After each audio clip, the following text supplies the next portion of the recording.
All right, guys, welcome back to Overcome Babylon. I'm excited to talk about the tribes for today. We have Ephraim, Manasseh, and Benjamin. But the thing is, we have to look at Joseph as well. So I'm your brother Abraham. Shabbat Shalom. Welcome back. It's a beautiful day of rest. And hopefully, you're going to get a lot out of today. We're talking about all the tribes, little by little. There's so much information on each of the tribes of Israel, and we can't cover it all in one video, right? It would be kind of crazy. It'd be probably many hours long. In fact, I've seen other ministers and people try to cover all the lost tribes, and it ends up being a 3 to 4 hour thing. I'm not going to do that to you. We're going to go through this little by little. And also, like I said, we're looking at these main tribes today. And why is this important? This is the question, because a lot of people are confused. Like, why does this matter? Why does this have any relevance to my life whatsoever? And here's what you need to know right up front.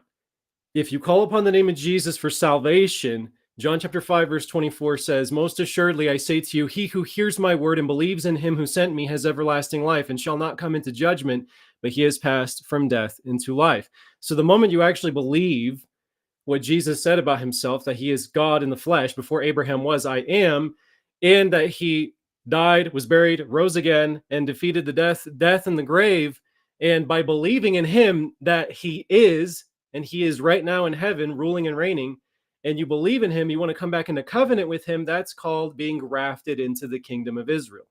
So spiritually, anybody who calls upon the name of Jesus, whether they understand what they're doing or not, spiritually, they want to be grafted in. A lot of people that call upon the name of Jesus and they're really sincere, they're humble, yeah, those people are grafted in, but not many people understand what I had on screen just a moment ago, that there is going to be a regathering event for the quote-unquote elect.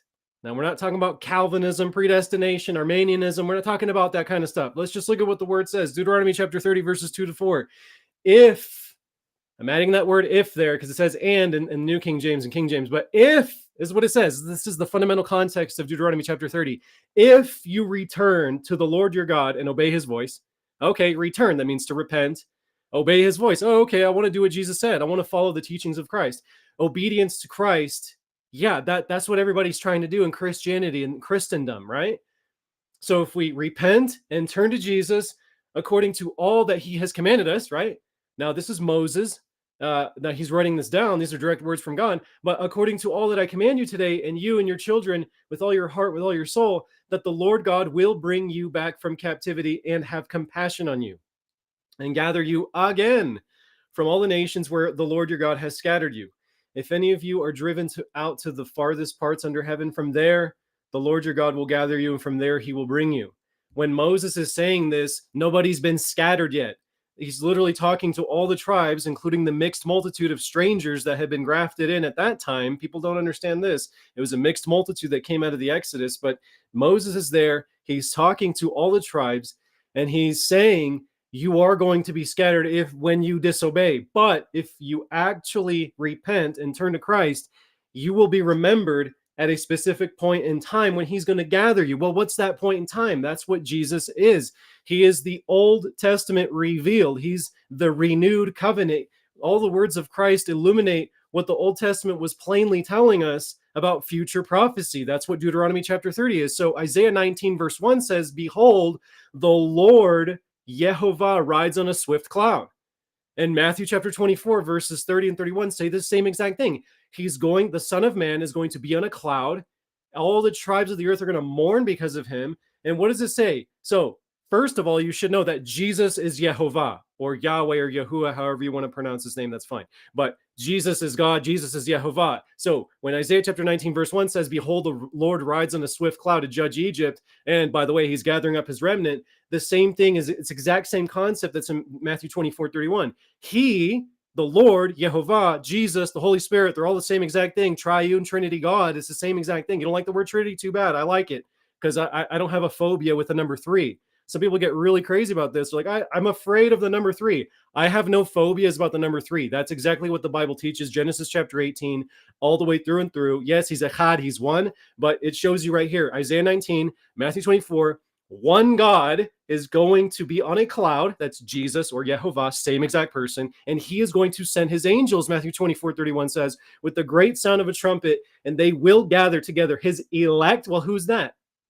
All the tribes of Israel from the four winds, from one end of heaven to the other. That's exactly what Moses said. They're going to be driven out to the farthest parts under heaven. And from there, Yehovah, which is the same thing as Jesus, is going to gather you and bring you back and have compassion on you if you make teshuv, if you return, if you obey his voice. This is really easy, right? Easy to understand.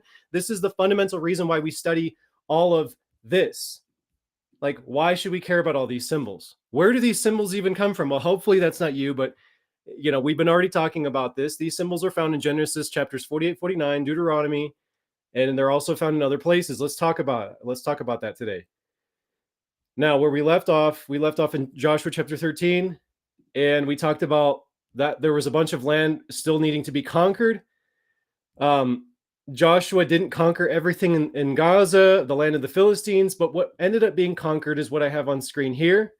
You have all the tribes dividing up the portions. This is what it eventually looks like after the death of Joshua. This is what they end up doing and inheriting.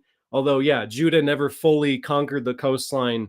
I mean, they eventually did under David, but it took a really long time, 300 years from the time of Joshua. So, guys, I want to take a moment. Thank you for being here. I was late by 15 minutes. Sorry about that. Every word of the Bible is relevant. Appreciate that. 100%. God bless you, Linda. I appreciate those kind words of blessing. And shalom from Indiana. Shalom, guys, from Colorado. That's where we are. I'm also excited about this teaching today, guys. I'm going to go through a lot of history about where these tribes have been scattered because they did disobey God. They fell away. And what you see on screen obviously only lasted for a certain period of history. Actually, quite a long period of time, but it didn't last. And now here we are in the modern context, and it's like there's all these prophecies that have to do with these tribes. It's like, where did they go? No one's talking about it. And that's the crazy thing to me is that in order to understand end times prophecy, you absolutely have to understand who the subject of the Bible is, right? Whether you look at Genesis or Deuteronomy, you see Israel, my people, 12 tribes, 13 if you're counting Joseph twice. Then you get to, the 70 weeks of Daniel prophecy. 70 weeks are determined for your people, the 12 tribes, and your holy city. Oh, okay, that's Daniel chapter 9, verse 24. So I need to understand who the people are, which Daniel already explained. Then when you get to the book of Revelation, there's 144,000 Israelites from the tribes that are anointed and blessed, and they have certain supernatural power. That's interesting. Then we see in Ezekiel chapter 40 onward, so the end of the book of Ezekiel, you have a new temple, you have a city of Jerusalem, and you have 12 gates for all of the tribes of Israel.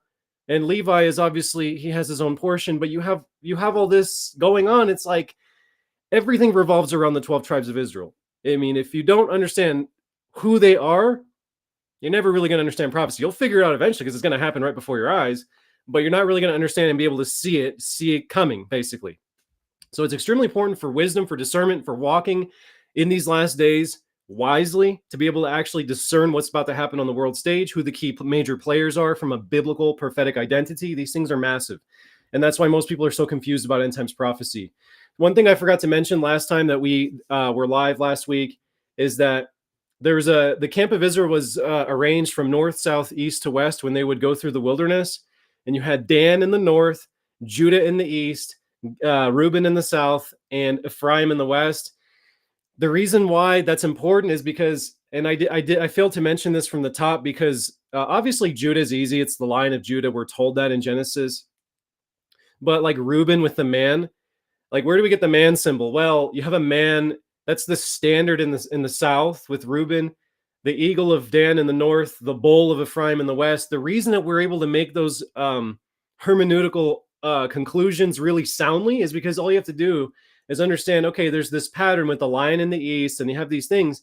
You compare it to Ezekiel chapter 10, verse 14, where Ezekiel sees the vision of the cherubim, and they have four faces. This is what it says. The first face was the face of a cherub, then the face of a man, face of a lion, face of an eagle. So you have a man, lion, bull, eagle. And there's no coincidence there. Let me remove myself so you can kind of see the two artistic representations on screen here. You can see the four faces. Artists have depicted this different ways. I like the one on top more because that's more what it would look like realistically. You'd have a face each direction. But this is what cherubim look like, which if you remember, when the Ark of the Covenant was made, it literally it represented Yehovah, his seat, and he dwelt between the cherubim, if you remember. So they're four-faced creatures. This is what they look like. And that is actually how the children of Israel were arranged in the camp. They're arranged according to north, south, east, west with the same exact symbolism of the cherubim where God dwells in heaven. Mind-blowing, but this is how you figure out the symbolism of the tribes in order to discern where they are in the last days. It's all about discernment. And let's just pause real quick. If you're new to Overcome Babylon, this is not a place where we talk about special revelations, dreams, prophetic words, and all kinds of stuff. Although those things can happen and they have their place. That's not how this channel works. I'm not here saying, oh, hey guys, I fell into a trance last night and I got some new special revelations, dreams, and prophetic words and stuff that's conflicting with the Bible, false, never comes true. Like that's not what we do here. There's a lot of that stuff running around. This is an actual educational, like if you want eschatology from the Bible, not from my imagination, that's what we're here to do. Like eschatology, of course, being the study of end times prophecy that has to do with things that have not yet happened yet. But man, there's a lot of stuff that's about to unfold. And this is going to give you a lot of clarity, I feel, when we just start digging into who the tribes are. So Ephraim and West Manasseh, we left off with Joshua chapter 16. Well, we didn't even start it. So verse 1 says, the lot fell to the children of Joseph from the Jordan by Jericho to the waters of Jericho on the east, to the wilderness that goes up to Jericho through the mountains to Beit El, then went out from Beit El to Luz, which some translations say Bethel, which that is Luz. Bethel, I know that's how it's translated in English. Beit means house in Hebrew. El means God. Elohim being the longer form of it. So Beit El, house of God, that's where Jacob met with God. There's a lot of significance with Bethel. So that ended up being within Ephraim and Manasseh, passed along the borders of the Arkites at Ataroth, and went down westward to the boundary of the Japhelites as far as the boundary of the lower Beit Horon to Gezer, that ended at the sea. So the children of Joseph, Manasseh, and Ephraim took their inheritance. Remember, they divided up the inheritance by lot. We already talked about Gad, Reuben, and Judah. I didn't talk about East Manasseh because I was saving Manasseh for today. Before I go any further, this was the inheritance. This is how it was divided. You guys can see, hopefully you can kind of get an idea just from my map of what maybe that looks like. Ephraim in the purple in the west, you have East Manasseh in the purple, West Manasseh in the brown. So the children of Joseph got a ton of land, and there's a lot of significance to that. There's a reason for that. I'll talk about that more, especially in Manasseh, which is a foreshadow of modern day America. Hopefully I don't forget to mention it. Let's talk about Joseph, though. Everything you need to know about Joseph is found in Genesis chapter 48. The thing about this, though, remember what I said last week, and let me just jump ahead. Gather together that I may tell you what shall befall you in the last days. This is the context of both Genesis chapters 49 and 48. So when we go back here and Jacob is blessing Joseph, you need to understand that this is an end times prophecy, which, again, these are end times prophecies. Like, how important is that? But nobody talks about these. Hardly anybody does. Okay. When I say nobody, I mean seminaries, institutions, churches, like 98% do not even teach this stuff. I promise you, I've been in hundreds of church services. They don't even talk about this. I promise you. So this is a massive topic. It's basically untouched territory in most people's theological minds. This is something that's not even on their radar. So what's happening here in Genesis 48:1 is that right here, the context is, now it came to pass after these things that Joseph was told, indeed, your father is sick. And he took with him his two sons, Manasseh and Ephraim. And Jacob was told, look, your son Joseph is coming to you. And Israel strengthened himself and sat up on the bed. And then there's some words that are exchanged here. And so he's about to bless Joseph before he dies. He says, behold, I will make you fruitful and multiply you, and will make you a multitude of people, and give this land to your descendants after you as an everlasting possession. And now your two sons, Ephraim and Manasseh, who were born to you in the land of Egypt before I came to you in Egypt, are mine. So he's basically saying what God told me, I'm now giving to Ephraim and Manasseh specifically, because they're going to become my sons. And then he says, as Reuben and Simeon, they shall be mine. Your offspring, whom you shall beget after them, shall be yours. They will be called by the name of their brothers in their inheritance. But as for me, when I came from Paran, Rachel died beside me in the land of Canaan on the way, when there was but a little distance to go to Ephrath, and I buried her there on the way to Ephrath, that is Bethlehem. Then Israel saw Joseph's sons and said, who are these? Which is kind of funny, right? So he's getting a little forgetful. He's getting a little sick because obviously he already knew, but he just wanted to make sure and reaffirm who these sons are, even though he just said they're going to be mine. But verse 9, then Joseph said to his father, they are my sons, whom God has given me in this place. And he said, please bring them to me, and I will bless them. Now the eyes of Israel were dim with age, so that he could not see. Then Joseph brought them near him, and he kissed them and embraced them. And Israel said to Joseph, I had not thought to see your face, but in fact God has also shown me your offspring. So Joseph brought them from beside his knees, and he bowed down with his face to the earth. And Joseph took them both. And I'm going to pause right here. We're going to get to verse 13 in just a moment. But look at what he says in the next. So that there's some prophecy that's about to happen there. But I want to focus on Joseph first, the identity of Joseph, if that's cool. Joseph is a fruitful bow, Jacob says, or Israel, same person, right? Jacob, Israel, same person. In verse 22, Joseph is a fruitful bow by a well. His branches run over the wall. So that, I'm just going to pause right there. That's a reference to olives. That's a reference to an olive tree full of fruit. And the branches are going over a wall. So they're going over a boundary, over a border. This is really important for understanding Joseph in the last days. He's so expansionary. He's so prosperous that his fruit is expanding beyond his borders. You got that? You with me, right? I'm not losing you, right?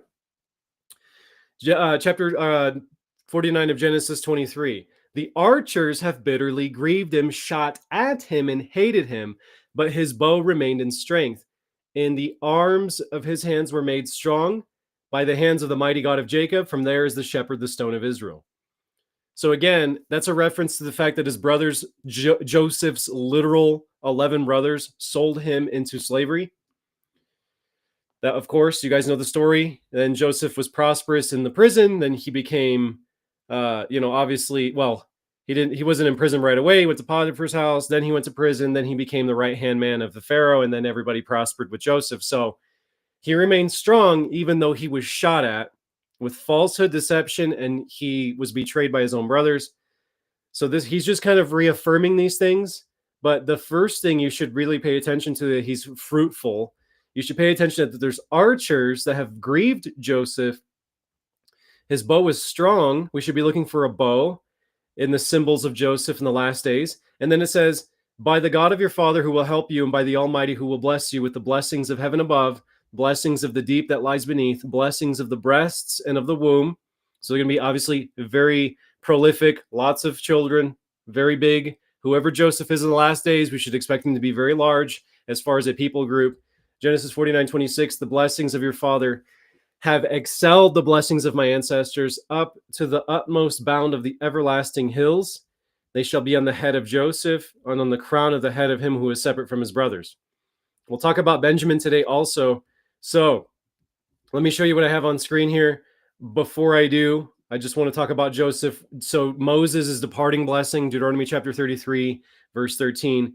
This is what Moses said about Joseph. Blessed of Jehovah is his land, with the precious things of heaven, with the dew and the deep lying beneath, with the precious fruits of the sun, with the precious produce of the months, with the best things of the ancient mountains, with the precious things of the everlasting hills, with the precious things of the earth and its fullness, and let the favor of him who dwelt in the bush, and the favor of him who dwelt in the bush.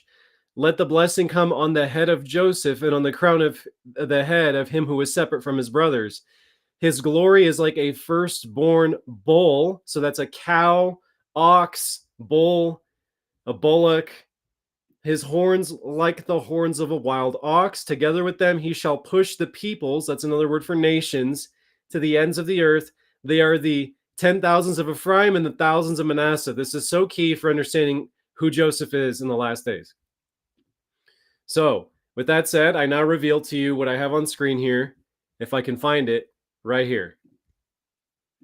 Joseph, Joseph, Joseph. So, in heraldry, what we find, guys, is we find um, the wheat of Joseph, because he stored up wheat like the sand of the sea. He even lost the ability to count how much grain he stored during the 7 years of plenty in Egypt. The bundle of wheat for the wheat harvest, that is a Joseph symbol. Of course, that's not explicitly stated in the blessing, but it's part of Joseph's identity, obviously, kind of like Reuben with the mandrakes, right? With the purple mandrake flower that we talked about last time. That's not something that was in the blessing, but it's an identity of Reuben, clearly. Then you, like I said, you have the branch, the bow, the fruitful bow of an olive tree that runs over his borders because he's so prosperous. Then you have the arrows. Those are the three symbols of Joseph. And I want to show you. So when you study heraldry, coats of arms, insignias, things that have to do with kingdoms, kings, princes, counties, cities, districts, councils, all the different municipalities worldwide, you find Joseph in very specific locations. Obviously, so I have right there in the upper left-hand corner, we have the coat of arms of New Zealand. And I'm going to zoom in so you can see there's the bundle of wheat right there. But you also have, we're going to talk about this later, the ships of Zebulun.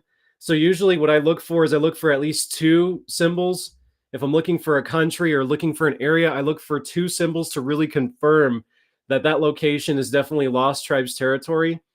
If there's three or more, that's definitely like, it's a no-brainer that it's Lost Tribes. So New Zealand has Joseph. Australia has Joseph. This is the coat of arms of New South Wales.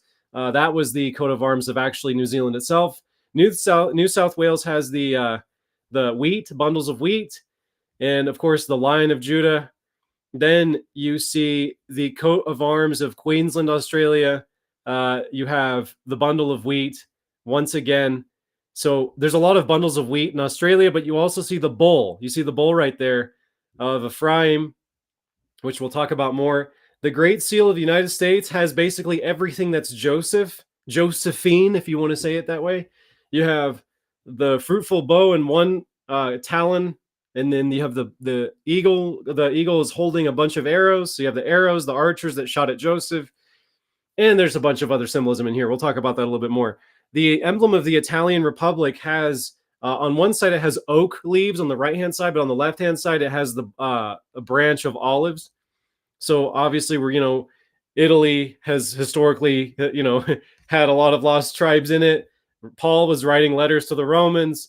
You guys know the whole story. There's a lot of lost tribes over there, all of Europe, but Italy is obviously a no-brainer.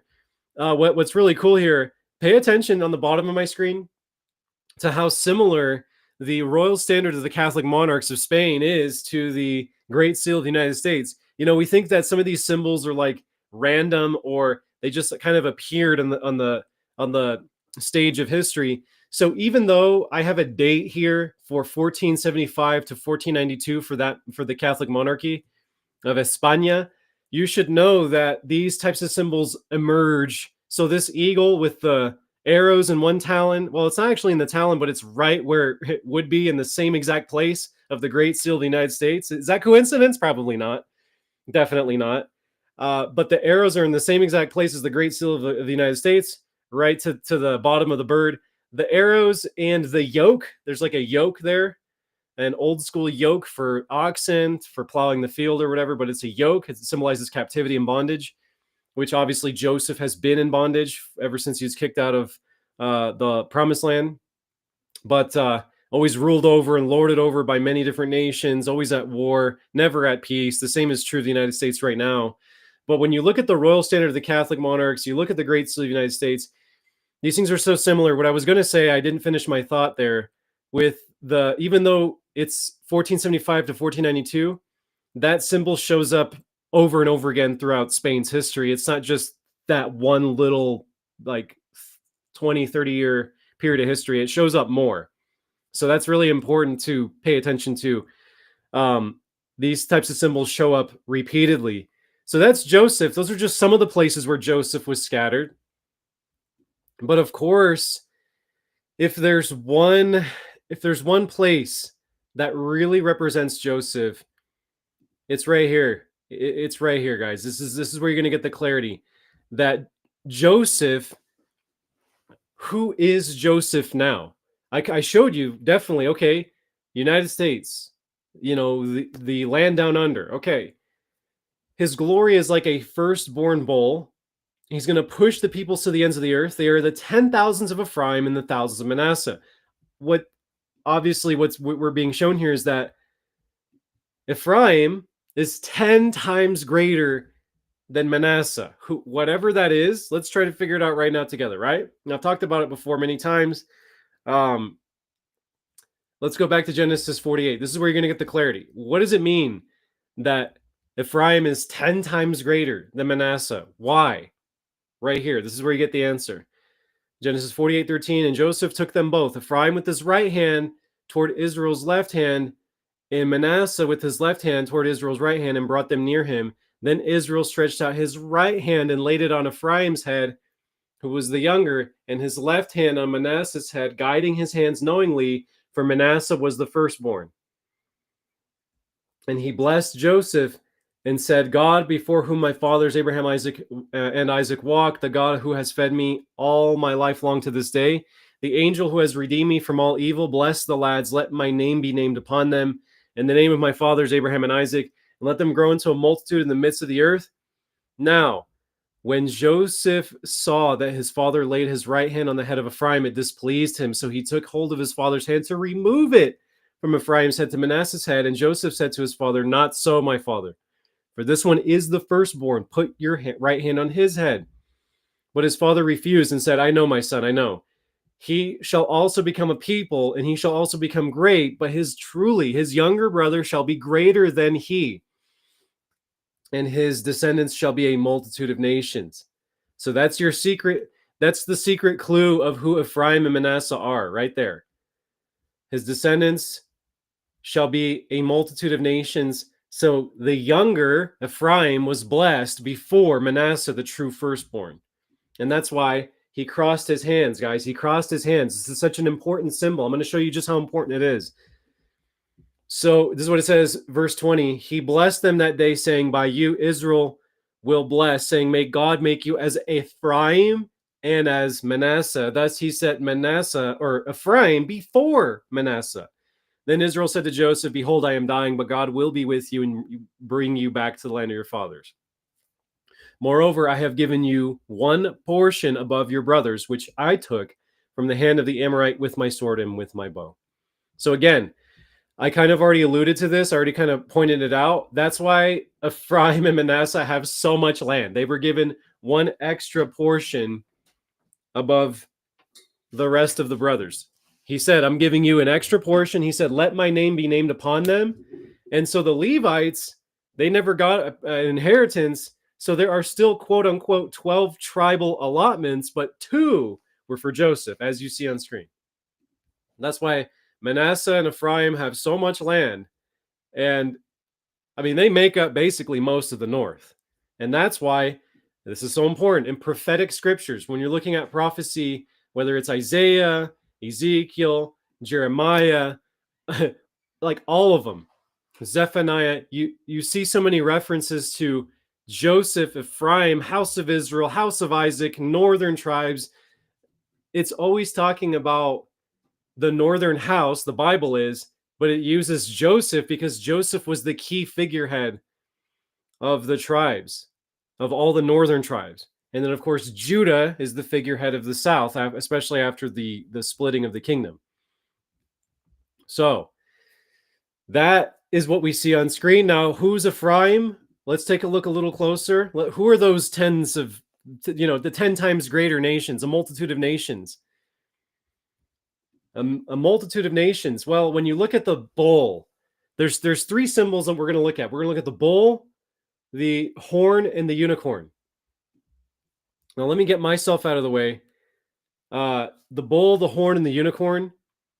So you can see here, okay, the bull, you see it in Poland in the upper left. I don't know. I forget how to say some of these names. I think it's Kuchu.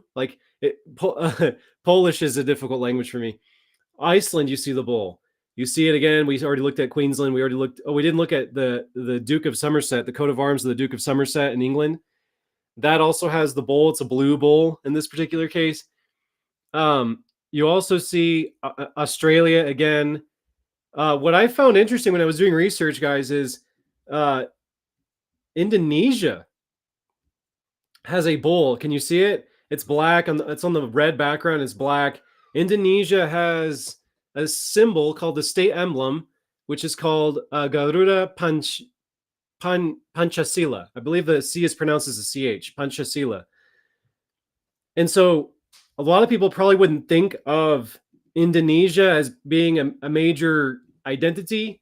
Right? Here's the problem that I've seen with a lot of quote unquote lost tribes commentators and YouTubers and prophetic voices out there. Like there's not a whole lot of them, but they're so focused on Europe and European people groups that they don't holistically, they don't even look at Spain that much, which, me having Spanish descent, I like looking at Spain a lot.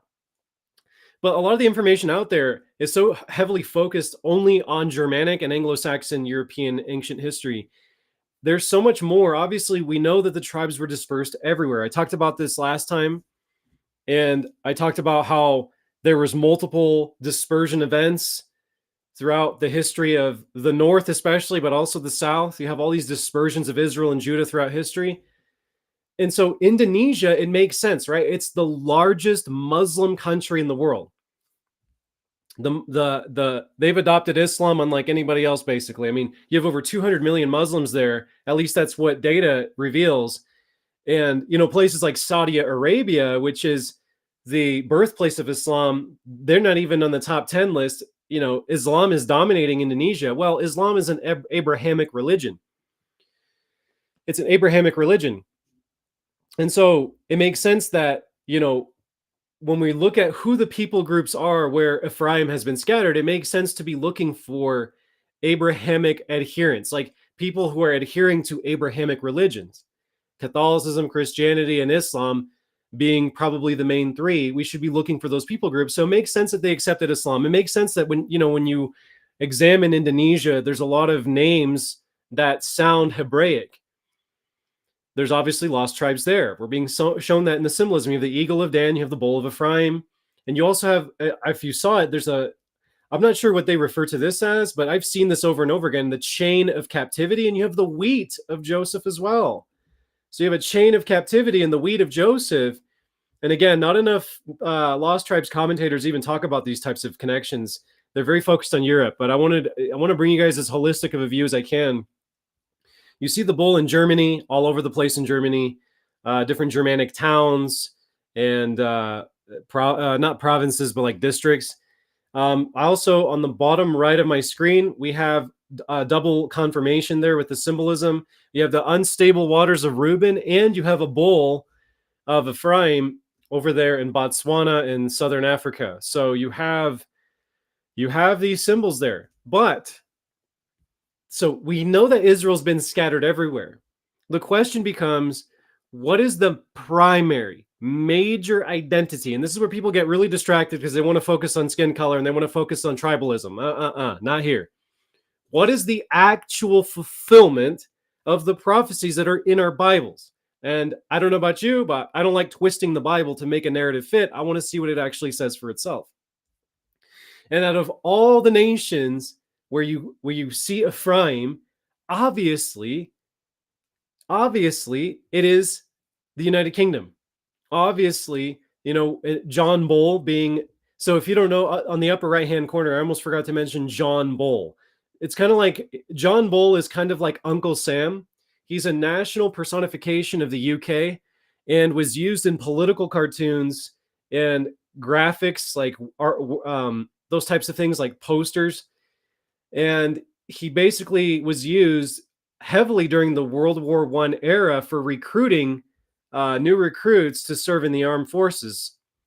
So that's the John Bull figure.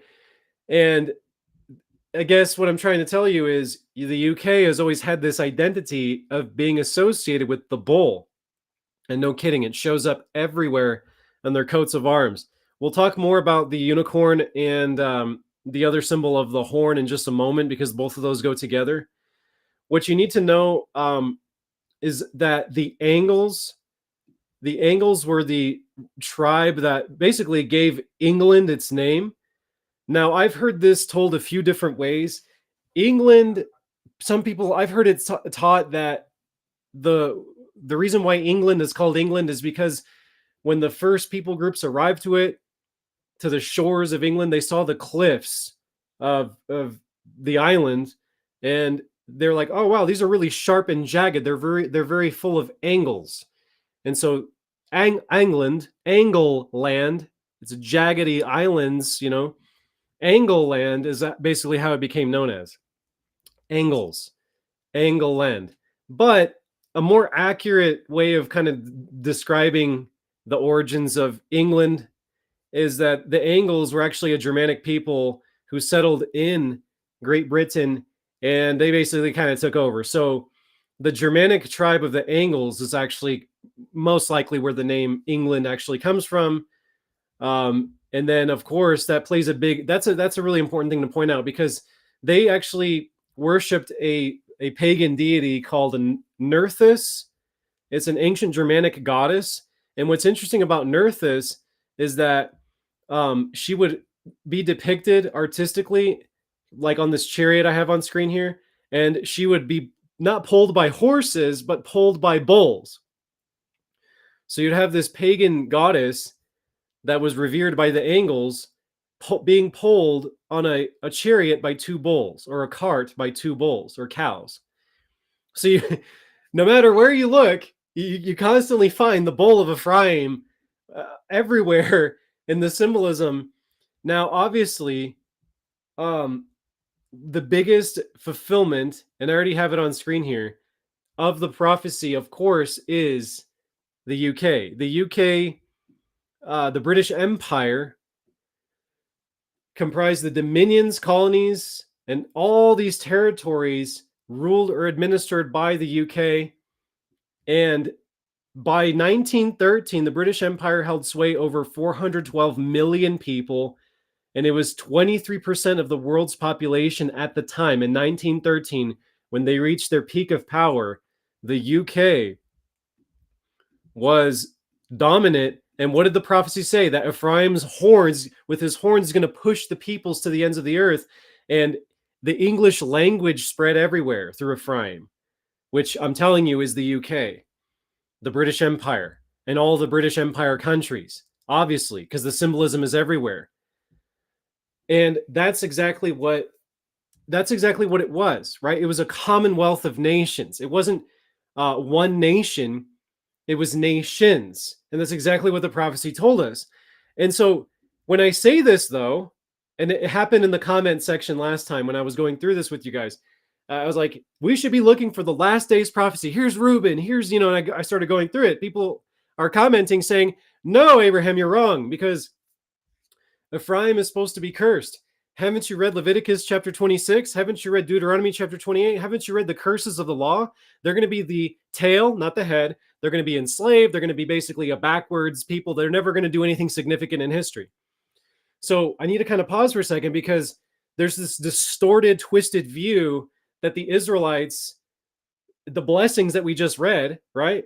Very clear that Ephraim is going to push the peoples to the ends of the earth with his horns, very prosperous, inheriting the everlasting hills. You see all these wordings. People think that because of the curses, they're never going to amount to anything. So here's where I draw the line, and I'm going to tell you exactly where the line is.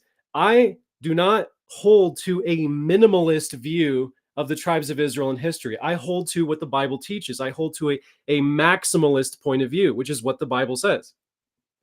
They're going to push the peoples to the ends of the earth in the case of Ephraim, right? That's not just a backwards country or nation, or maybe just a few nations over in Africa or whatever, right? And this is where people, like, everybody who attacks me, it's like, you're not talking about Africa enough. Look, guys, I have no problems with Africa. Yes, we can talk about Haile Selassie. Yeah, we can talk about how there's some descent from Solomon over there. We can talk about those things. We can talk about the marriages that Israelites had with Africans, for sure. But who is the actual fulfillment of what we just read? Like, a multitude of nations, the 10,000s of Ephraim. Like, that's not. So here's what I'll say. The British pound was the world reserve currency for a while. And after that, obviously, it's the United States right now. Do you think those things are coincidence? And before the British pound and before the US dollar, there was the French. And that was the firstborn. Remember, the firstborn, my beginning of my strength in the last days, is what Jacob says in Genesis chapter 49. Reuben, you are the beginning of my strength in the last days. This is a last days prophecy. So, yeah, the French Empire came first. Then you had the UK. Now we're into the American side of it, which is Manasseh, and I'll talk about it obviously more in a second. But I hold to a maximalist point of view because that's what the scriptures are clearly showing us. We're not supposed to be looking for just a little insignificant people group with a failed and collapsed government, with barely any Christian values, with no morality or whatever. I'm not saying that's Africa, right? I'm just saying, like, we're not supposed to be looking for like anarcho governments. Like the interior of Africa especially is anarchy. I mean, there's a bunch of anarchy, not all of it. I get it. People get offended when I say stuff like that, but you have anarchist governments. It's just a very backwards, war-torn area. And people are saying, oh, that's where all of Israel is because that's the curses right there. Curses of Deuteronomy, Leviticus 26 and Deuteronomy 28. And I'm here to tell you, there's a maximalist point of view. I hold to the maximalist because that is what obviously we're being shown. When we look at, again, Ephraim, so where do we get the symbol? The bowl is pretty easy, right? The bowl is pretty easy for understanding who Ephraim's identity is. What about the unicorn and the horn? And what the heck, where do we get this from, right? And that's the thing. The unicorn is actually, it shows up in the King James version of the Bible, but it's a word that it shows up. I believe it's Moses' blessing. I'm looking it up right now because I forgot to pull it up.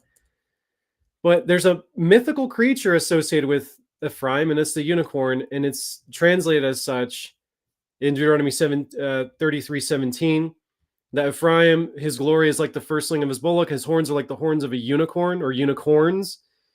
And when you look up that word, there's it's just a symbol that's been associated with Ephraim. I don't know how else to describe it because you look at the Hebrew and there's not enough context to like say it's something else. It's the concordances, the different, lexicons or whatever. They'll tell you, yeah, we're not really sure about this word. It looks like it's referring to an extinct or mythological creature of some sort with one horn. So that's just the way that Hebrew word there for unicorn. That's just what we see. So when we go to the horn and all these symbols here, that's just how Ephraim has manifested. So we see this in the UK, the coat of arms of the UK. You see the unicorn with the chain around its neck. And we have a double confirmation that this is a lost tribes area because you see the Lion of Judah. You see the harp of David. I've talked about these things last time. You see the bowl of Ephraim. Of course, we already saw the Duke of Somerset coat of arms. The royal coat of arms of Scotland, again, has two. Well, this is one variation. There's different variations, but this one has two unicorns of Ephraim on each side. Then, with the Lion of Judah in the middle, then you have the coat of arms of Canada with the unicorn. And let me get myself out of the way. You have the royal standard of the Netherlands with horns everywhere, the single horn. The first House of Orange in France has the horn. You see the village of Cornellà de Terri in Spain. Then you see coat of arms of Targeg, Lithuania, Germany. You see a town. You see many towns in Germany with the unicorn. Then you see Yorkshire, England, has a city with the horn. So the unicorn's pretty simple. It's there in the Bible, Deuteronomy 33:17. It's just how Ephraim is described. But so I never really understood. What about the horn though? Why is there one horn like a shofar? Which, if you don't know what a shofar is, that's a ram's horn that's very spiraled. But here's what I've concluded is that the horn symbol, the reason we see it associated with Ephraim, and like I said, it took me a while to figure this out because I didn't understand it until I visited a homestead one day, and a farmer actually showed me how he processes skulls. And it hit me one day. I was like, oh, this is how it's done. So I went to a homestead. He's processing skulls they use them for artwork. They use them for different purposes. And so the horn, the single horn, what that represents, what it could represent in my mind, that's what it is. You could take the unicorn's horn, chop it off, and you can make basically the instrument out of it. That's what that is. It's like a shofar of a unicorn, basically, if that makes sense. Hopefully that makes sense. So that's where you get the single horn as a symbol of Ephraim, which is built into the Deuteronomy 33:17 prophecy. So we have the bull, the single horn, which is like the shofar of a unicorn, this mythological creature, extinct creature, and then you have the unicorn. So these are the symbols. You find them all over Europe. You even find them in Spain. Like you find them everywhere. But again, the main identity is none other than the UK. I like how someone left a comment. They said, "Oh, the chat's moving a little fast here." Yeah, British means covenant man. Yeah, Brit am. So Britain, right? The word berit is covenant. Berit, covenant. Am means people in Hebrew. So berit am, if you say it fast, berit am, but if you say it slow, berit am, means people of the covenant. That's literally what Britain means. Yeah. Like, how cool is that? Thanks for that. Celtic, my wife. Yeah, I'm solo scriptura, guys. So there you have it.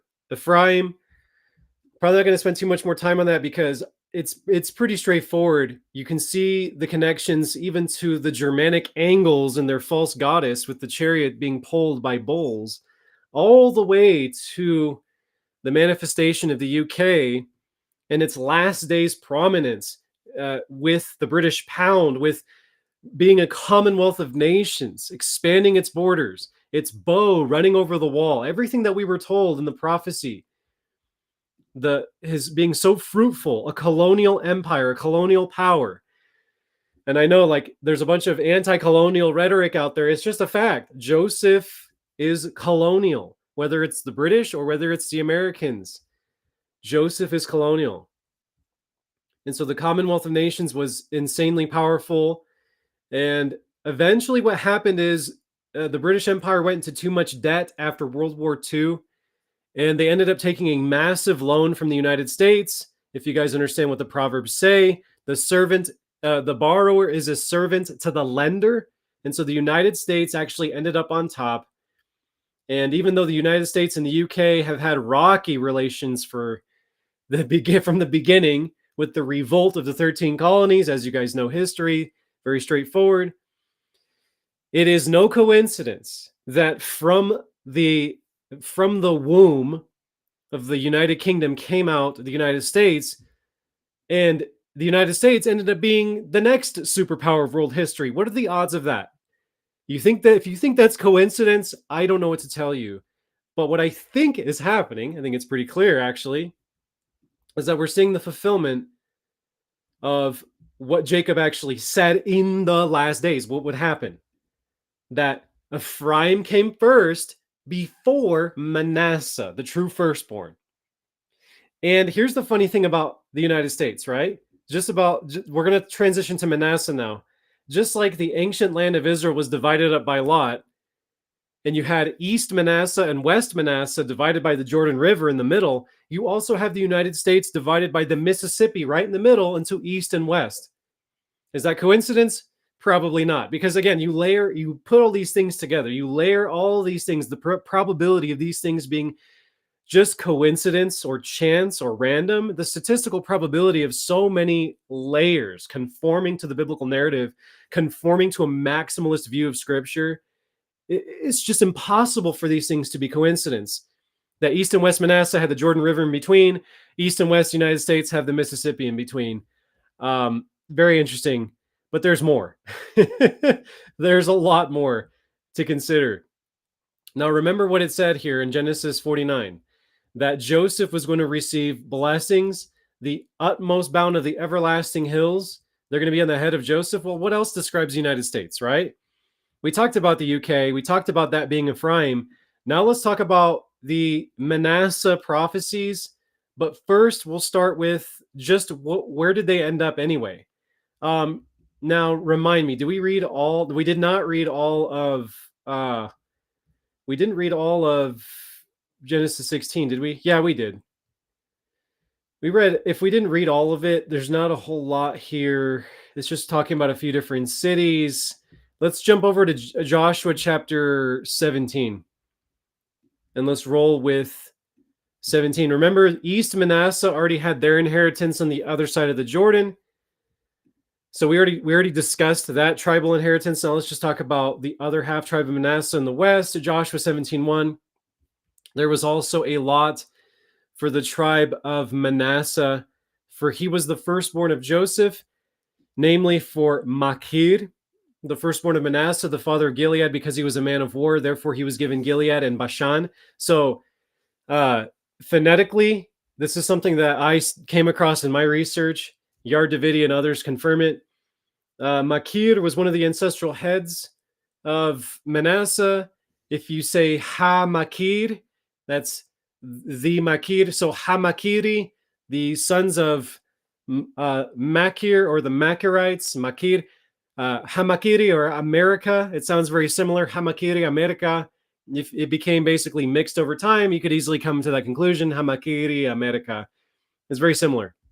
Linguistically, at least in my mind, though I don't claim to be a linguistic expert on these things, but the coincidences, again, just I don't believe in coincidence. So you have the Hamakiri, the Machirites, firstborn of Manasseh, the father of Gilead, because he was a man of war, therefore he was given Gilead and Bashan. And there was a lot for the rest of the children of Manasseh, according to their families, for the children of Abiezer, the children of Helek, the children of Asriel, the children of Shechem, the children of Hefer, the children of Shemida. These were the male children of Manasseh, the son of Joseph, according to their families. But Zelophehad, the son of Hefer, the son of Gilead, the son of Machir, the son of Manasseh, had no sons, but only daughters. And these are the names of his daughters: Malah, Noach, Hoglah, Milcah, and Tirzah. And they came near before Eleazar the priest, before Joshua the son of Nun, and before the ruler, saying, Yehovah commanded Moses to give us an inheritance among our brothers. Therefore, according to the commandment of Yehovah, he gave them an inheritance among their father's brothers. I talked about this last week, guys, that the Bible elevates women. In a time and place where women were not elevated, the scripture elevates women. Again, and this stands in such stark contrast to a couple of Paul's letters that are taken out of context 100%. Again, when we look at the Bible from cover to cover, it must agree. If women are given property rights in the book of Joshua, if in the book of Joel, it says in chapter 2 that he is going to pour out his spirit on all of your sons and daughters, and they're going to actually prophesy. So if women can own property in Joshua chapter 17, if women can do business and own land in Proverbs 31, if women can prophesy in Joel chapter 2, if in the New Testament we see the Holy Spirit fell upon women, then we need to stop saying that women should shut up in church, be quiet, shut up, and let me be a chauvinist and rule over you. This needs to stop, and this is a big problem in Western culture. This is a huge, let me just pause right here, guys. So my wife and I were watching a documentary last night about Iran and their underground church. I know you're laughing right now. My wife's upstairs. I know you're laughing, babe, because I didn't want to watch it. I was like, I don't know if I want to watch this. It's just another, I don't know. I wasn't really feeling it. We put on this film, Sheep Among the Wolves, or Sheep Among the Wolves, I think is what it's called, by Joel Richardson. Good film. You guys can watch it for free on YouTube. Talking about Iran's underground church. Over 55% of the leadership of the Church of Iran, and the underground fastest growing church in the world, arguably, right? We could talk about maybe China, we could talk about other places, but arguably one of the fastest growing, if it's not the fastest growing churches of Iran in the world, is in Iran.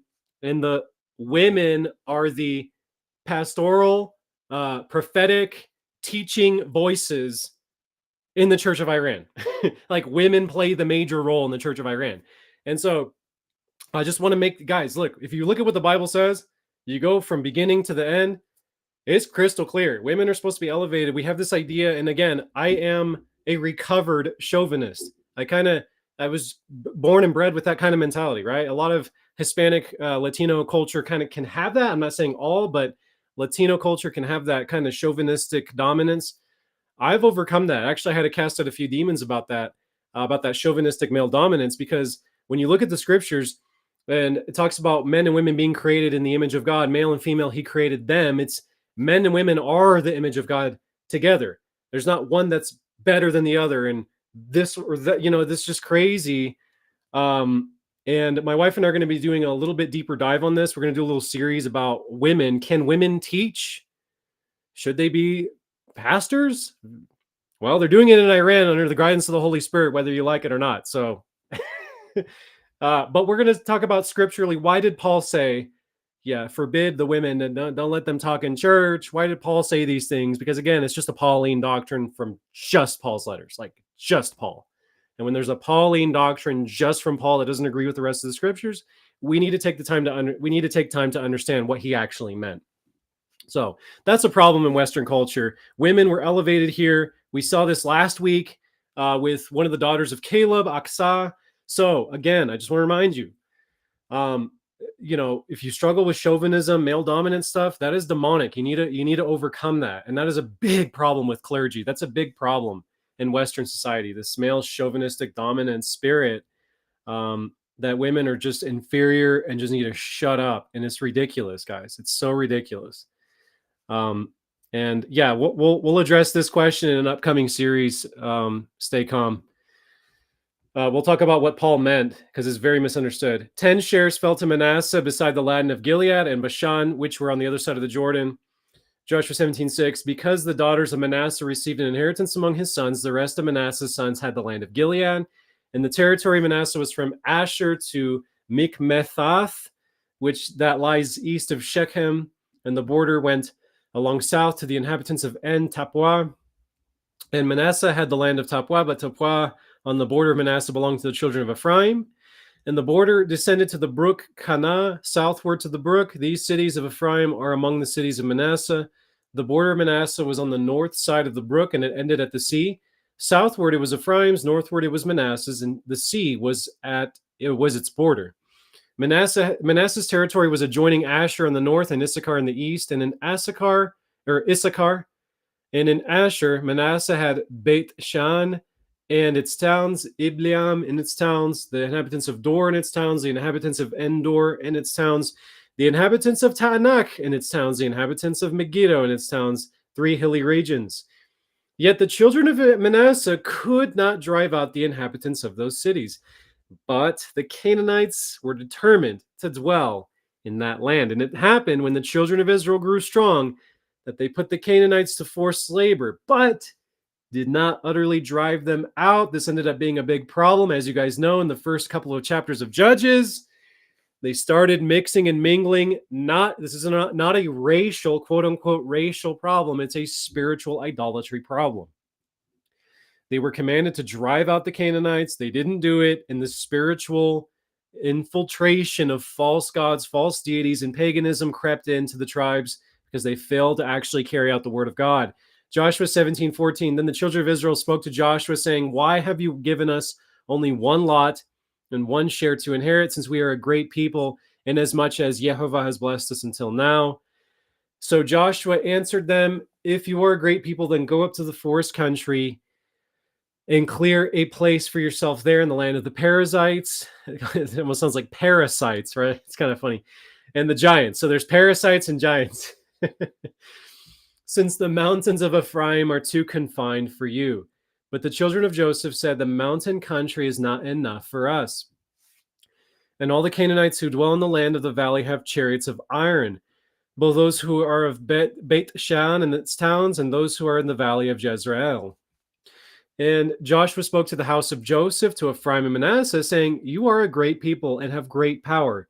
You shall not only have one lot, but the mountain country shall be yours. Although it is wooded, you shall cut it down, and its farthest extent shall be yours, for you shall drive out the Canaanites, though they have iron chariots and are strong.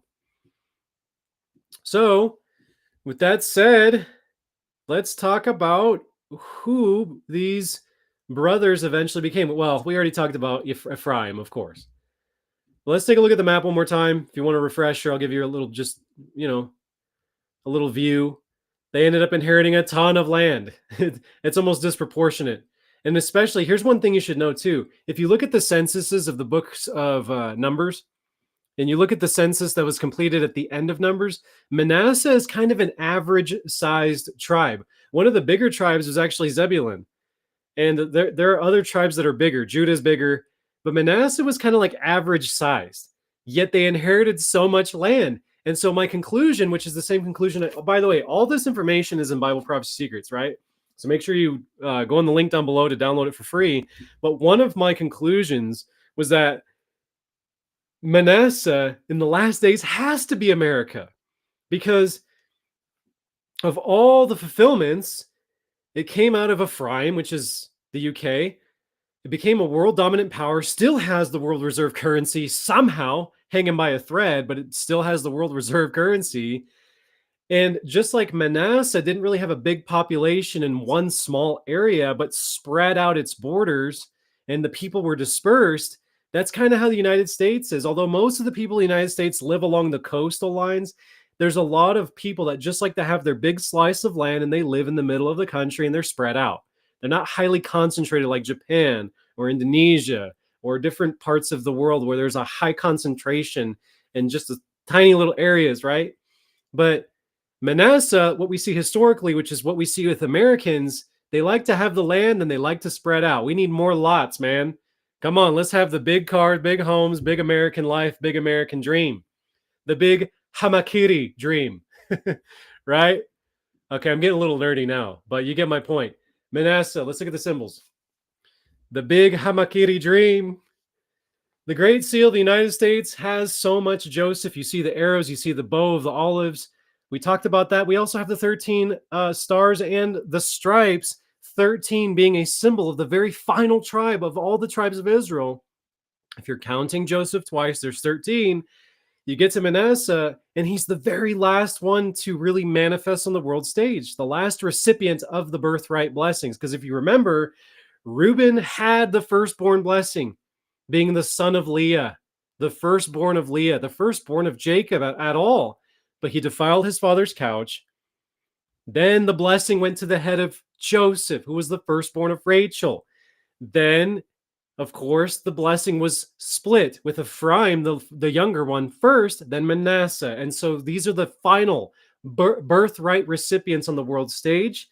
We see the coat of arms of the Netherlands has a lion with a bundle of arrows, the bundle of arrows of Joseph. Can you see it? Let me zoom in. The bundle of arrows in one claw. Then you have the coat of arms of Sheffield City Council in England. You see the arrows and the wheat. And you also see the man of Reuben, but you see the arrows and wheat. Then we have Savonia province in Finland. We see Germany has the bow and arrow. So that's, remember, that was one of the symbols, right?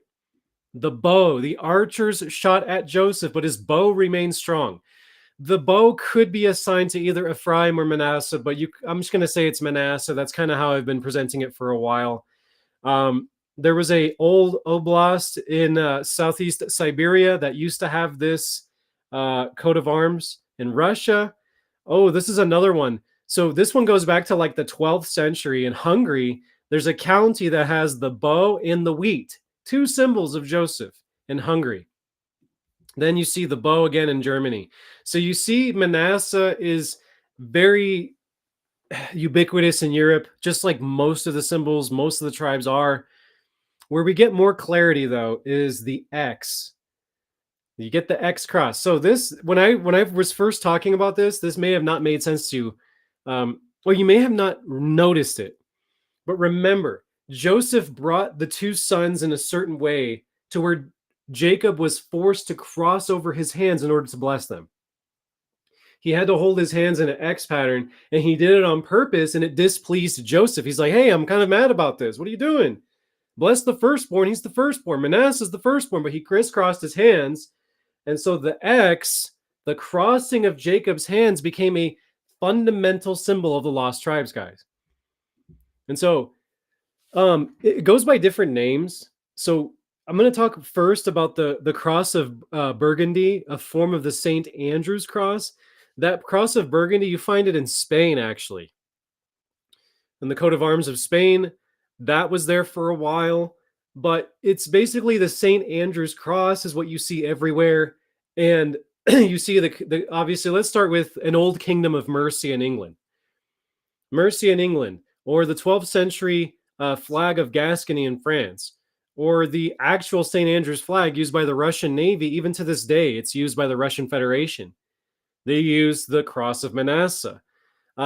the Union Jack has the cross of Manasseh because when the United Kingdom was merged, they incorporated the Scottish cross, which is obviously what you see on screen there. And you see St. Patrick's saltire flag of Ireland. And then, of course, because we know that the United States is Manasseh, big time, that is the prophetic identity of the last days. You see the Confederate flag having that crossing of the hands of Jacob when he crossed his hands to bless Manasseh. And so that fundamentally is why I associate the cross. Not, yes, it is a symbol of Ephraim too, don't get me wrong, it's a symbol of Joseph. But the reason I associate it with Manasseh strongly is because of America having that Confederate flag. And it's just so clear when you understand all the nuances of the prophecy that America is the end times fulfillment of who Manasseh is. What other seal in the entire world has all of the elements of Joseph and so perfectly in the stage of world history follows right after the UK and is a Christian nation? Don't let people fool you. Yes, there's a lot of Freemasonry, there's a lot of stuff that's sketchy, but they did actually uphold and teach and write down and inscribe on monuments, the Liberty Bell, Leviticus 25. The founders of this country actually did in some way, shape, or form revere the God of the Bible. That is an undisputed fact. Now, compare that with a country like India or China, right? Or any Eastern country that has more of a Taoism, Buddhism, Shintoism, Jainism, all these different religions. You just don't see that with who Manasseh is in the last days. He held to Christian values and Christian roots and is clearly the manifestation of all the prophecies that have to do with Manasseh in the last days, being the very last lost tribes empire to receive the firstborn blessing, the birthright blessing, beginning with Reuben, and now we're here. And so what's going to happen next? I think you guys are already seeing it.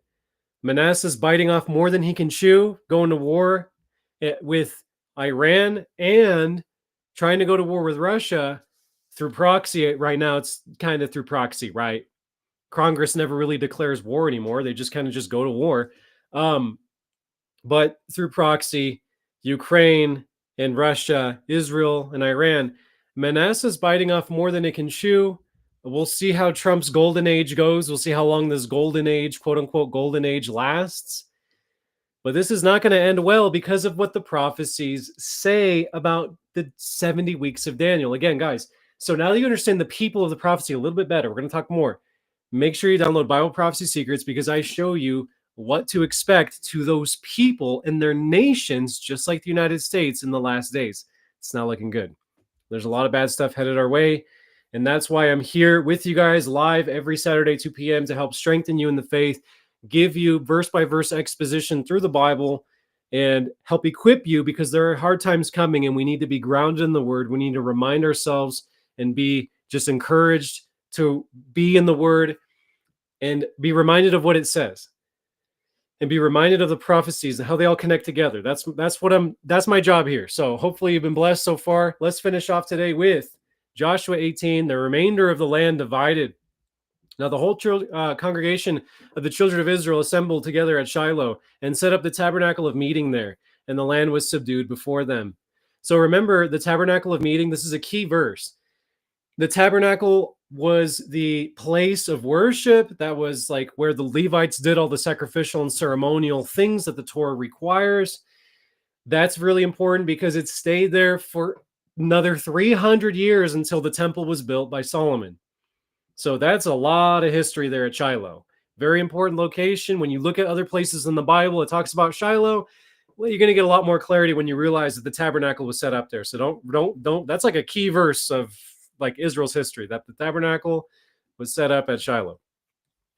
Joshua 18:2, but there remained among the children of Israel 7 tribes which had not received their inheritance. Then Joshua said to the children of Israel, how long will you neglect to go and possess the land which Jehovah God of your fathers has given you? Pick out from among you 3 men for each tribe, and I will send them, and they shall rise, go through the land, survey it according to their inheritance, and come back to me. and they shall divide it into 7 parts. Judah shall remain in their territory in the south, and the house of Joseph shall remain in the territory on the north. How prophetic is that, right? That already, as early as Joshua 18:5, we're already seeing the distinction between Judah in the south, Joseph in the north, which eventually becomes a key identity of the entire kingdom, north and south. Verse 6, you shall therefore survey the land in 7 parts and bring the survey here to me, that I may cast lots for you here before Jehovah our God. But so I talked about this before, guys. I just want to mention it real quick. Casting lots is a very legitimate way to find out the will of God in certain situations where you could pray about it for years, but why not just cast a lot and make a quick decision on something where it's not really going to be a tremendously make or break. It's not going to ruin you if it's a this way or that way. It's just you don't know the clarity. You're trying to figure out which way to go. So casting lots is biblical. There's different ways to do it. You could have pieces of paper in a jar. You put your hand in, pull the piece of paper out, and there's a decision there. You just go with it. Because in the mind of the Hebrew, which is the mind of God's people, which is how he's instructed us from the Torah, casting lots is a reflection of faith. Because no matter what the outcome is, you understand that it's God's will. In the Hebrew vocabulary, in the Hebrew mind, there's no such thing as chance, luck, or fate. There's just God's will. That's all there is. That's why you cast lots. Joshua 18:7, but the Levites have no part among you, for the priesthood of Jehovah is their inheritance. In Gad, Reuben, and the half-tribe Manasseh have received their inheritance beyond the Jordan on the east, which Moses, the servant of Jehovah, gave to them. Then the men rose to go away, and Joshua charged those who went to survey the land, saying, go, walk through the land, survey it, and come back to me, that I may cast lots for you here before the Lord in Shiloh.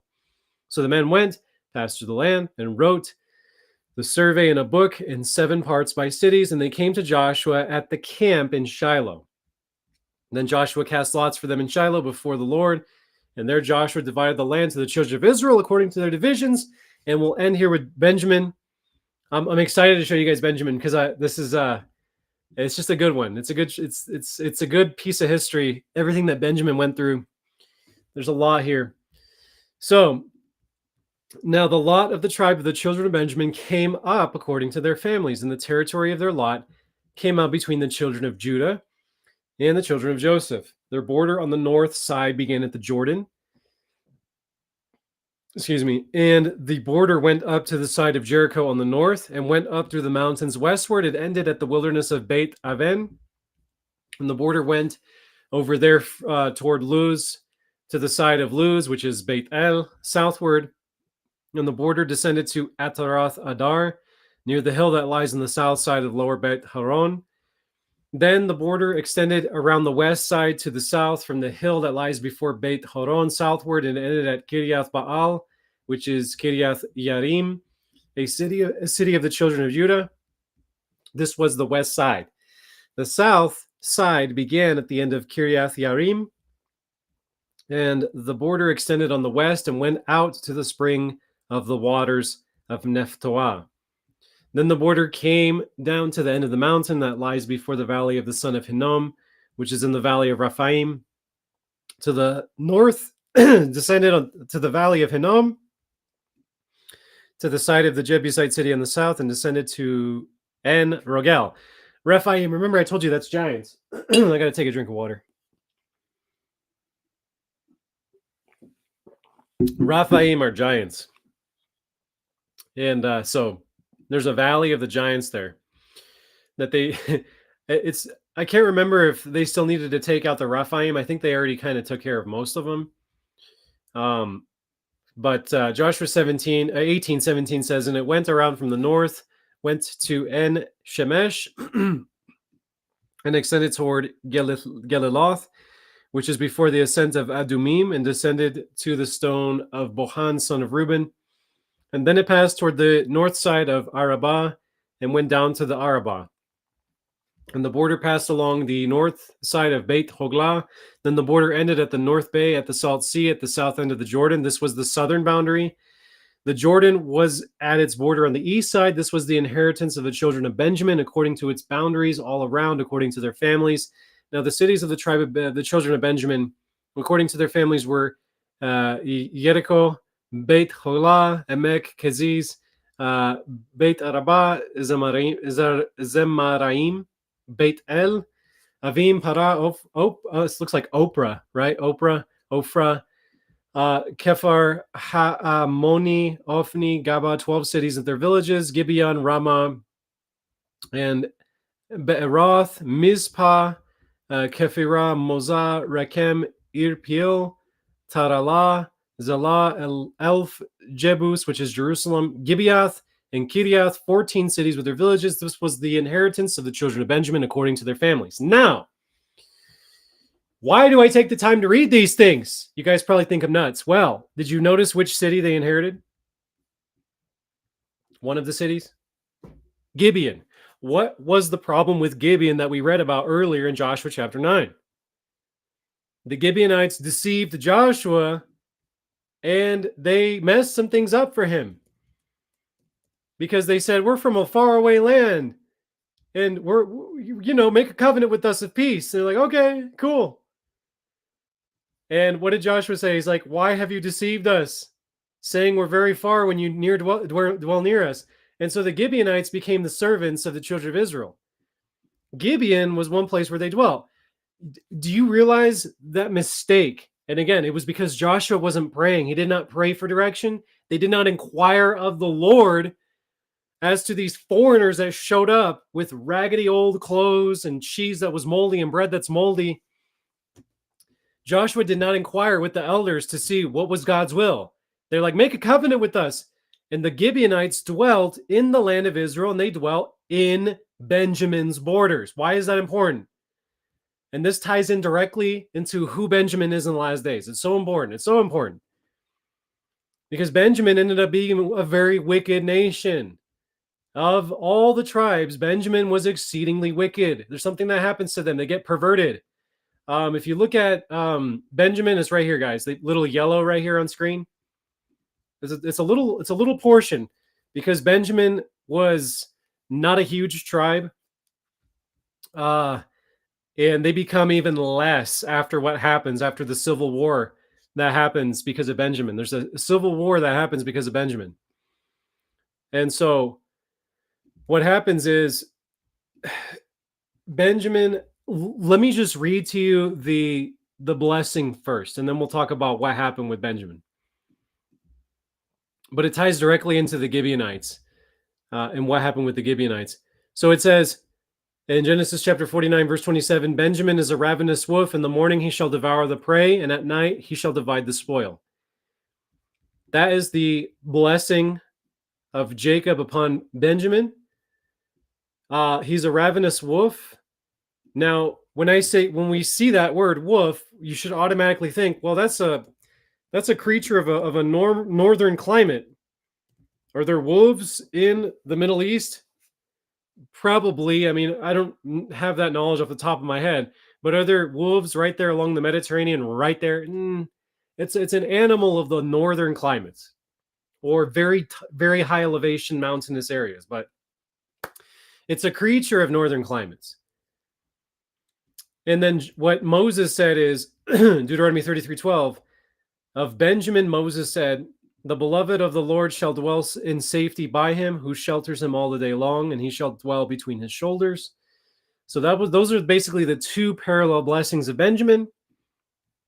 He's a wolf, and the beloved of God shall dwell safely by him, or dwell in safety by him. So those are the two. So with Benjamin, what I have found through my studies is there's a particular people group that it's pretty clear that it's Benjamin to me. But again, these things are difficult. It's difficult. I mean, there's a lot of people that maybe disagree on these topics, generally speaking. But what happened with Benjamin? So there's in Judges chapter 19. I'm not going to read the whole thing because it's long, all right? But there's basically a Levite with a concubine that he took from Judah. And there's some stuff that happens, and he eventually travels to, I forget who it was, his wife's house, or the bottom line is there's a Levite with his concubine traveling through Benjamin. They have to actually go through Benjamin.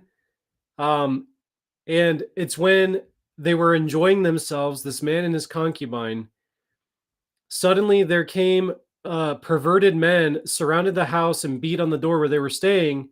They spoke to the master of the house, the old man, saying, "Bring out the man who came to your house that we may know him carnally."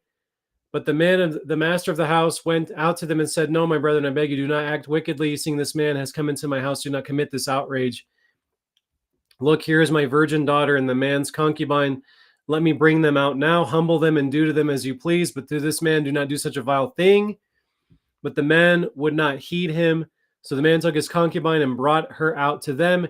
And they knew her and abused her all night until morning. And when the day began to break, they let her go. And so basically, there was a situation where some Benjamites did some atrocious things. And this ended up causing a civil war because the Levite, this is what it says in Judges 20, verse 4, the Levite, the husband of the woman who was murdered, answered and said, "My concubine and I went to Gibeah, which belongs to Benjamin, to spend the night. And the men of Gibeah rose against me and surrounded the house at night because of me. They intended to kill me, but instead they ravished my concubine so badly that she died," basically is what it's saying. And so this man this is really weird, right? But he cuts his dead wife, his dead concubine, in pieces, puts her in UPS boxes, FedEx boxes, and sends her out the Pony Express to all of the elders of Israel to send a message that something ain't right in Benjamin. Something's not right in Benjamin. They're perverts. This is like Sodom and Gomorrah at high noon. You can't even travel through Benjamin without a bunch of guys wanting to get it on. In Gibeah.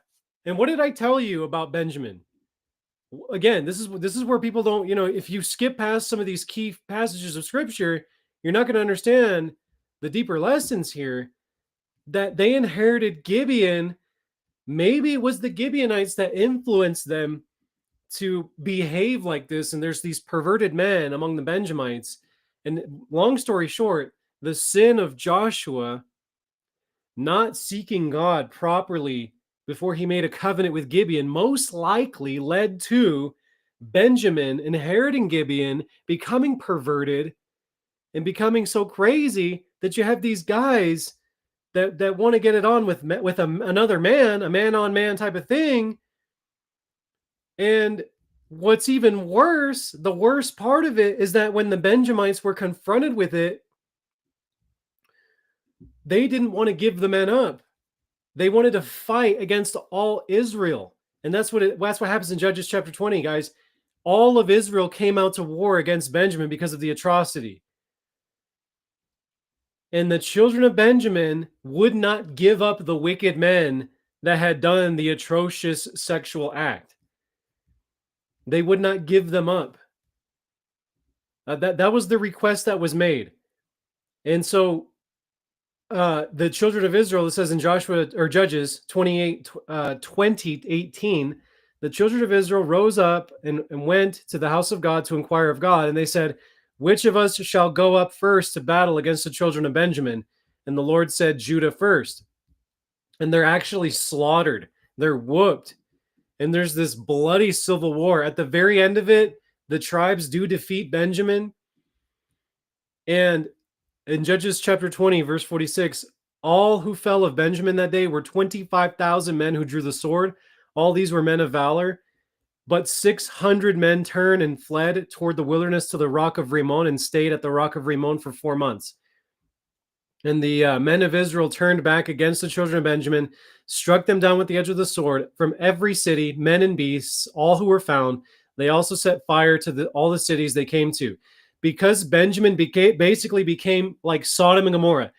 Benjamin became Sodom and Gomorrah first before anybody else. Like, they went really crazy off the deep end. And there was enough righteousness in the rest of the tribes that they literally cut down Benjamin down. And this directly ties into the identity of who Benjamin is in the last days. Eventually, Benjamin becomes so small in number that the Israelites make a deal to kind of give them virgins, and there's all this stuff is documented in the book of Judges. What we need to focus on, and who is Benjamin? Let's talk about the ravenous wolf. And you see that Northern Ireland has the city of Belfast with a wolf on the coat of arms right there on the left-hand side. That's not a donkey, that's a wolf. I know it might look like a donkey, but it has paws. And then you have, this is an old crest from Waffelen in Switzerland, the red and yellow crest with the wolf. You have Germany, Finland, Serbian Empire. You have Germany again. You have Spain. There's a town of Busturia. But what you should know about the Basque and Spanish culture is that the wolf shows up a lot. In fact, this is really interesting. I'm going to show you some right here. We have the town of Remagen, Germany. The town of Łobez in Poland is extremely interesting because it has the wolf, but if you look at the Lopez, I know Łopez is different from Lopez. Lopez is one of the most common surnames in all of Latin America and Spain. Lopez is a very common surname, right up there with Garcia, Cortez, Hernandez. Lopez is really popular. Łobez in Poland and Lopez have basically the exact same spelling, and they both have the Wolf of Benjamin, which shows you common ancestral origins. And this is where people are like, it's hilarious that people don't connect these dots. Lopez also has the Wolf of Benjamin, but a lot of Basque and Spanish culture does. A lot of Spanish speakers have the wolf everywhere, like Jimenez has the wolf. There's a lot of them that have the wolf. And so if we're to narrow down an identity, though, is it a Latin American identity? Is it a Spanish identity? Is it an Eastern European, Northern European? Like, what's the identity? And what I've kind of come to the conclusion on in this one is that out of all the identities that could fit the tribe of Benjamin the best, you have to really consider the Vikings. Because when you study the history of the Vikings, it's really a repetition of what we saw in the book of Judges, chapters 19, 20, and 21, with Benjamin going to civil war with everybody else. Because the Vikings were heavily predatory on the rest of Europe. They were pirates, they would do raids, and they would constantly harass the inhabitants of Europe from the late 8th to the 11th centuries. And they would constantly do this in the descendants of the Vikings as well. So I'm talking about Scandinavia. If we were to really pinpoint a location for Benjamin that is the north where wolves are, that makes a lot of sense as an identity, I would say it's Scandinavia.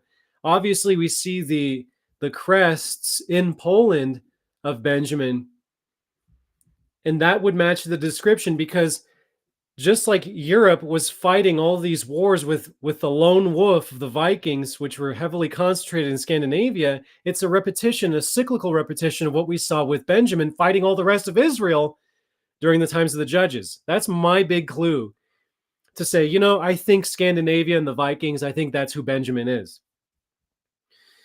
And if you look at the wolf in heraldry and other places, it just makes the most sense. You find it, yes, you can find it in Turkey. If you remember Saul of Tarsus was a Benjamite, and Tarsus was in Turkey. So that's the one in the lower right-hand corner of my screen. You see the wolf in Turkey, which that makes sense. Saul of Tarsus was a Benjamite in Turkey. You see it in a lot of different places. But I think if we're to really pinpoint an identity for Benjamin, it is the predatory Vikings, who were actually one of the last European people groups, or of European common ancestry people groups, to convert to Christianity. And who it was that was their, I forgot when they converted to Christianity, but it was late. A lot of Europe already became Christianized. Vikings were one of the last ones to adopt the teachings of Christ, but they eventually did. So that is my full synopsis of Benjamin. And we have a lot more to go, guys. Join me next Saturday, 2 p.m. And I will do my best to bring you a holistic view of the crests, the symbols, the prophecies of the lost tribes of Israel, where they've been. Because if you don't know where they've been, you can't really know where they're going. And the Bible has a whole lot to say about where they're going, if you remember what I shared with you from the beginning of this whole talk. Call upon the name of Jesus, guys. Return and obey the voice of God, and he will have compassion on you, and he will gather you, even if you've been driven to Serbia and Yakutsia, the coldest city on earth. Even from Yakutsia, he'll gather you, where it gets negative 60 degrees and it never even thaws year round. He'll gather you from Serbia. He'll gather you. So hopefully this has helped you guys understand Benjamin. And yeah, we'll get into more next week, guys, with the remaining tribes. And I think it'll blow your mind. We're going to start going a little faster through the rest of the tribes. Judah and Joseph, hands down, are the biggest ones. They take a lot of legwork to get in, but we're gonna probably get through the rest of them a little bit faster. Dan is going to take a lot of time because Dan, there's a lot to Dan. There's a lot of history with Dan. That's a tough one. Yeah. So we have a comment here from Grafted in 828. My dad did extensive DNA ancestry research on our family, showed nothing Jewish, yet our family crest displays both the Lion of Judah and the Wolf of Benjamin.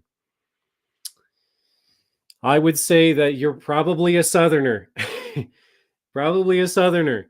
The Jews, I use that term very loosely because it means a lot of different things to a lot of different people. When I use the term Jew, I'm referring to the two tribes in the South. When some people refer to Judaism, they're saying Judaism, they use those things simultaneously. I'm talking about actual descendants from the tribes.